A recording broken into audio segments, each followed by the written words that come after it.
I stood under the golden chandeliers of Denver's Brown Palace Ballroom, champagne flute steady in my hand, while 200 pairs of eyes waited for my husband David's big toast. He looked every inch the successful VP in his custom tux, flashing that $1,000,000 smile that once made my knees weak. "To my beautiful wife Laura," he said, voice dripping false sweetness. "She tries so hard at Summit Financial, bless her heart." A few chuckles rippled through the crowd. Then came the knife. "But let's be honest, she can't even keep her husband happy, let alone close a decent deal." The room gasped, then laughed nervously. I felt the familiar burn of humiliation, but this time I smiled wider. Because at 8:57 p.m. sharp, the massive screen behind him would light up with everything Hannah and I had gathered legally over 8 long months. It started on a rainy March morning downtown. I'd forgotten my laptop and swung by the office early.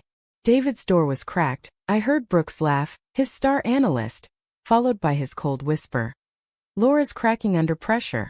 I'll make sure everyone sees it before I leave her." He wasn't just cheating. He was methodically tanking my reputation so the divorce would look like my fault. Over the next weeks I watched him volunteer me for impossible projects, then sigh in meetings. "Laura's been struggling lately." Classic setup. Hannah, my forensic accountant best friend since college, didn't flinch when I told her. "We do this right," she said. "Colorado divorce court. Admissible evidence only." We recorded conversations on my phone with consent where possible, photographed every inflated expense report, every client overcharge. The real bombshell. David had been skimming company funds for years, stakes at Rioja jewelry for Brooke, even a new Tesla wrapped as client entertainment.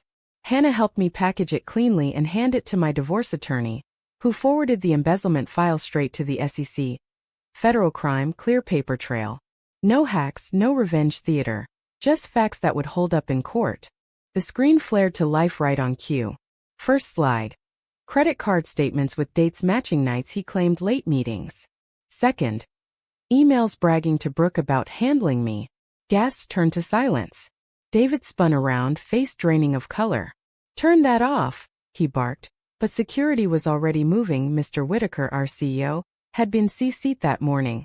I stepped forward, voice calm and clear. "I filed for divorce this morning in Denver District Court. My attorney has protected our assets under Colorado equitable distribution law. The SEC now has everything on the embezzlement." I looked straight at David. "I hope you get the help you need. No one wins when we tear each other down." He stared, mouth open, as 2 agents in plain clothes entered from the side entrance. Hannah had coordinated the timing. No handcuffs yet, but the investigation had begun. I walked out of that ballroom with Hannah at my side, head high for the first time in years. Next month I launch Bennett Integrity Consulting, helping women document workplace toxicity and rebuild on their terms. Betrayal nearly broke me, but standing up with truth and grace showed me something powerful. Your worth isn't defined by someone else's lies. The best revenge isn't destruction. It's becoming the woman they could never dim. And that, more than any courtroom win, is the freedom I finally own.